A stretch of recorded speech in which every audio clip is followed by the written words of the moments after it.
Hi there, my name's Alistair Kennedy and I'm the Sociable Social Worker, and I give practical advice to social workers and those wanting to foster and adopt. In this video we're going to look at the role of the Supervising Social Worker. If you're a carer, then stay tuned because this is the video that tells you what your Supervising Social Worker should be doing, and if you're a social worker there's some top tips in here for you too. Okay, let's get on with it.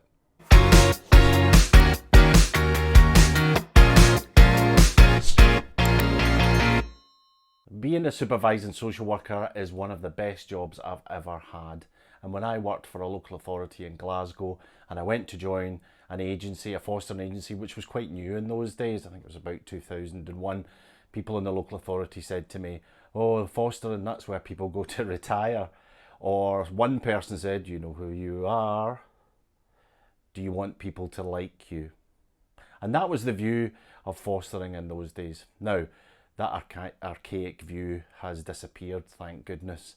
And social workers, supervising social workers, join agencies and local authorities to be able to enact all the skills that they were trained in, behavioural management, communication, etc., etc., because it gives you that chance to do that and you're not firefighting all the time. And you can use theory, practice and strategy to keep children in family homes and children's placement stables while you're still supporting your extended team members in your local authority or your agency. So if you're thinking of becoming a supervising social worker or you're a carer who's supervised by one, what do actually supervising social workers do? Well, we don't always just visit for a cup of tea and a chat. I know that's sometimes the view of other professionals. Our work is vastly informed by the role of the social worker in the local authority, and we are there to create a partnership, and there always should be a social worker in a local authority. And if you work in an agency and you're an agency supervising social worker, it's really clear that you should be pushing to get any cases allocated. In another video I talk about the supervision of foster carers, and that clears up the difference between support and supervision of foster carers. But sometimes all it takes is a cup of tea and a chat. Supervising social worker, we're primarily there to look after the foster family, but we're also there to care for the family that's caring for the child, obviously, and the needs of the child are paramount. If you're a supervising social worker in an agency, it's a bit of a difference because you might not have influence over that child's case. However, if you're a social worker within the local authority, you might be working next to the supervising social worker because their team's within the realms of your team. So that can be a bit easier.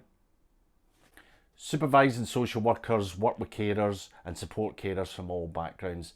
And this too can be really tricky because you've sometimes got really experienced foster carers and inexperienced ones. And the experienced ones will be the ones who might say they've got the t-shirt and I've been there, got the t-shirt, mate, I don't need any of your support. But if they've got ingrained views of what works and what doesn't, then you need to work with them, see how they tick and when to step in and when to not step in. And also you work with clients from a very diverse background, ethnic backgrounds, educational backgrounds, and it's clear that you need to have knowledge of those backgrounds to be able to work with those clients effectively.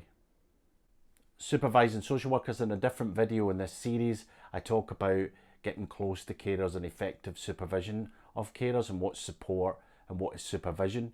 And I suppose we always need to be mindful that safeguarding is paramount. And in that video, effective supervision of foster carers, I talk about a safeguarding event in that video that really helped me move on in terms of supervising and supporting my foster carers. Go watch it. Supervising social work, just like any social work, is based on legislation, and ours is national minimum standards and care planning. But part of the role and part of the innovative role of the supervising social worker, I think, is to be able to do little pieces of training to work alongside the carer to get an understanding of the children that they're caring for. And it helps you help the carer in their coping mechanisms and how their behavioural management techniques are employed, and who in the carer family needs to be good cop, bad cop. If it's single carers, how do they deal with behavioural managements? And those kind of visits can be very supportive to a carer. But then again, there's that support element where sometimes they just need a listening ear, don't they? They just need that supportive shoulder. Did I tell you that supervising social work is quite a stressful role? Supervising social workers, just like all social workers, are there for the best interest for the child and for the carers. And for it to be successful, you have to rely on that relationship, the dynamics between the foster carer and the supervising social worker, and that's really important. And sometimes that doesn't work. Sometimes you just get carers that you just can't gel with.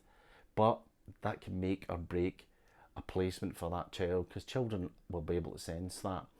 So for supervising social workers, it's not all about paperwork. I saw another video on YouTube about what supervising social workers do, and I did laugh because the woman said in it, I think she worked for an agency as well, she said, and the social worker comes out, the supervising social worker comes out, and they take your details of your health and safety, your driving licence. And I thought, I think we do a lot more than take your driving licence and take if your cooker's working, the certificate for safety. But there you go, people think we do a lot less than we actually do. So there you go, the role of the supervising social worker in a condensed little video. I hope it's really helped. I mean, I've thought the supervising social worker role was an amazing job to do. You can make a huge difference to foster carers and to children. If you like this video, give it a thumbs up. If you want to subscribe, please do press the subscribe button. And if you want more notifications for more videos, then ring the little bell. Ding-a-ling-a-ling. All right, thanks a lot.